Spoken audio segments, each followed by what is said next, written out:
बिस्मिल्लाहिर्रहमानिर्रहीम। लाखों दरूद पाक हज़रत मोहम्मद सल्लल्लाहु अलैहि वसल्लम और आप सल्लल्लाहु अलैहि वसल्लम की आल पर। अस्सलामु अलैकुम। मेरा नाम इफ्तिखार अहमद है और आप मेरा यूट्यूब चैनल नॉलेज देख रहे हैं। हकायात शेख सादी रहमतुल्लाह अलैह के सिलसिले में आज की वीडियो का अनवान है जवां मर्दी और बहादुरी।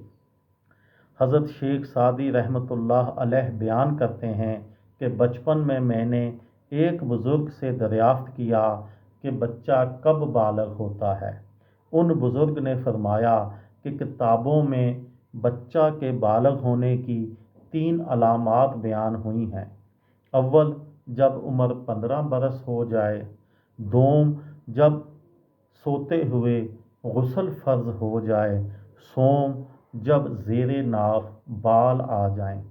हकीकत तो ये है कि एक अलामत इनके अलावा और भी है और वो इन 3 अलामात की जड़ है।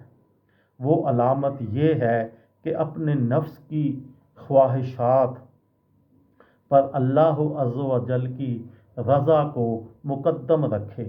जिसमें ये सिफ़त ना पाई गई वो मुहक्किकीन के नज़दीक बालग नहीं है। पानी का एक कतरा 40 दिन रहमे मादर में रहकर इंसान की शक्ल इख्तियार करता है। अगर बंदा 40 बरस का हो गया और फिर भी अक्ल व अदब से पैदल रहा तो उसको बालग मर्द नहीं कहा जाएगा।